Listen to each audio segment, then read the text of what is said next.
there is no benefit to anyone that we participate with or collaborate with doing things our way. For us to say we have a way that anyone else would need to learn or conform to or become or operate as, that's basically setting a requirement for their participation. That's saying they must change and become the way we want them to be, otherwise we won't collaborate with them. And we would suggest that that is not, it's not beneficial, not necessary, not optimal, and is not truly an invitation to collaboration. It's an invitation to conformity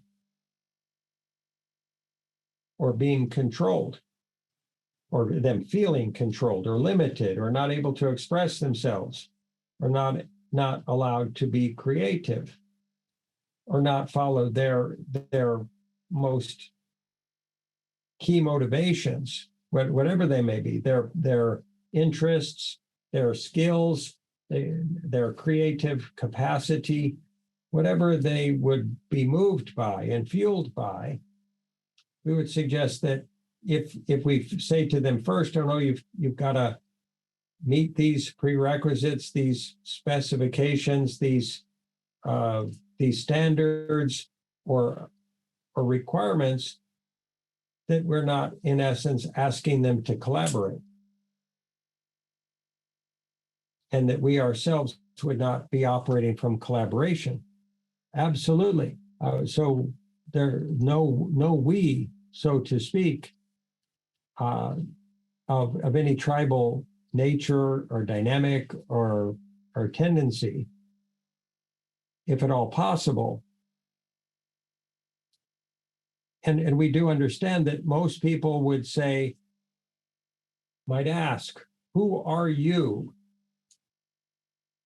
As if the WSS is supposed to be a traditional organizational entity that operates in a certain way and does specific things and has a bunch of processes and habits that we repeat over and over and over like a skipping record, and that's supposedly what a functional organization does, and that if you don't do that, you're not relevant or credible or dependable or trustworthy or safe, or you haven't met the tribal specification, or you don't have a way to be measured to determine whether we're better than you or you're better than us. Is this helping in the process of accepting people as they are, meeting them where they are at, accepting them as they are, and also recognizing that when we invite them in, that as soon as, invite them to collaborate with us. So there is no inside and there is no outside. When we invite them to collaborate with us, there is no membrane, there is no boundary, there is no us, there is no them. There's only the process of collaboration that is ever evolving. So we're not a brand, and we don't want to be branded. We're not an identity, and we don't want to be an identity.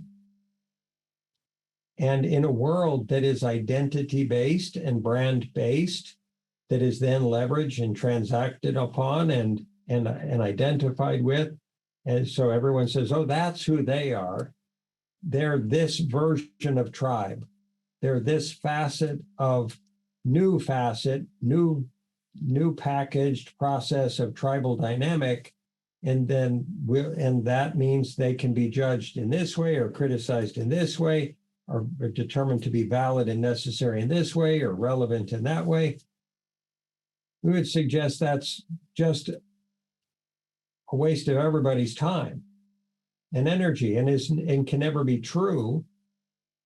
And we want to empower everyone to be able to speak to such dynamics with love, care, kindness, and service intention, and say, we left our identities at the door. We recognize we don't benefit from them. The world won't benefit from us having an identity as an organization. It would only limit our capacity to serve, to have an identity.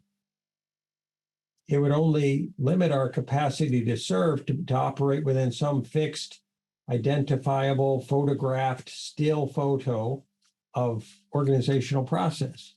This process is a spectrum of selflessness that we can all esteem to, and that is not an either or. It's not a perfect process. It's not a yes or a no. It is something that we're working towards, and we hope to help others work towards, so that they can be liberated from tribalism, liberated from ego process, liberated from fear, liberated from safety and control strategies. And is every single human being on the planet in that some part of that spectrum, or way ahead in some parts of on some topics like relationship, and not very far progressed in politics, or 50% there in terms of their career or work or economics. So there's no expectation of anyone fulfilling this, and there is no one to fulfill it. In essence, your ego identity can't succeed in being selfless. So is there potentially some vestige of self in anybody in this organization? Yes. Is that a problem? No. Is it a process? Yes. If we look upon those vestiges of selfness as a problem, or as if they shouldn't exist at all, then we may get hung up on focusing on them. If we recognize that they're just a work in progress, we're all getting better, we're all transcending self, and we're helping each other do so without condition, with the unconditional love, non-judgmental love, then it's just a process of evolution together.